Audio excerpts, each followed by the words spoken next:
député sur la route en pleine période de confinement. Thomas Cassillou est élu d'une circonscription rurale du Rhône.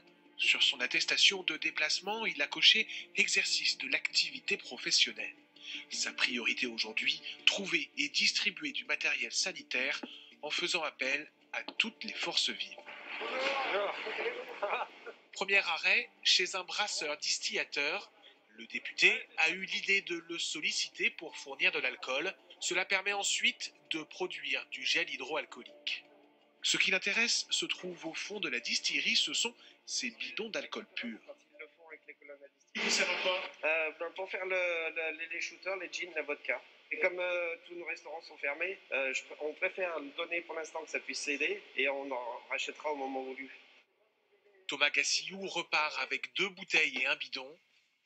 Il apporte immédiatement sa collecte à une pharmacie à quelques kilomètres de là. C'est ici que va être fabriqué puis vendu le gel hydroalcoolique. Donc voilà un peu d'alcool. Hop, à la fois un bidon et 2 bouteilles. Parfait. En l'espace de 2 semaines, mon stock d'une année est parti. Voilà. Ah oui. Voilà, ça a été impressionnant et pour tous les confrères, pareil. Et donc là, ce préparatoire aujourd'hui, finalement, ça permet de faire du gel. Finalement, le fabriquer en tant que tel, c'est pas très compliqué en suivant les répartitions. C'est juste un mélange de liquide. En fait, ouais. Le député poursuit sa tournée avec cette fois des masques. Il en a récupéré 2000 dans une usine locale de textile qui a réorganisé sa production. Il les distribue en priorité aux maires de communes rurales. Je t'apporte tes masques, c'est à 50.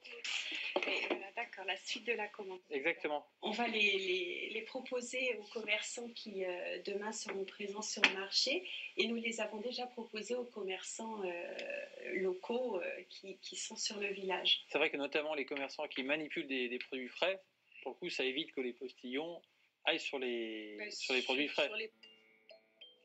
Le député distribue ce qu'il peut, mais il sait que cela est loin d'être suffisant.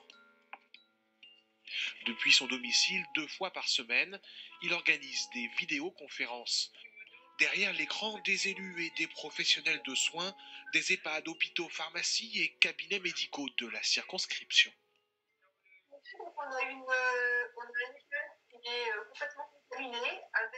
Cette médecin travaille en maison de retraite, c'est là que la situation semble la plus tendue. Avec soit des problèmes respiratoires, soit des problèmes digestifs et de la fièvre. L'un des élus de Vallon-du-Lyonnais a fait le retour sur son EHPAD, où il y a un EHPAD de 80 résidents, où il y a eu une 50aine de personnes contaminées et une 20aine de décès. Sans caméra, le directeur d'un centre médical intervient. On est très très court en personnel, on n'a toujours pas de surblouse, de protection, etc.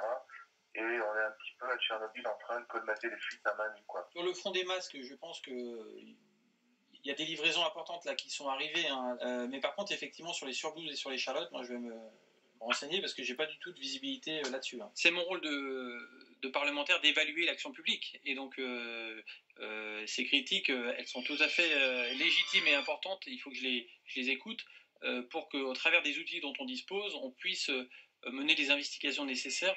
Le député fait remonter ces informations aux élus de son territoire et au cabinet du ministre de la Santé. Thomas Cassillou reconnaît que cette situation n'a pas été anticipée, mais pour lui, l'heure est à l'action, le temps des questions viendra plus tard.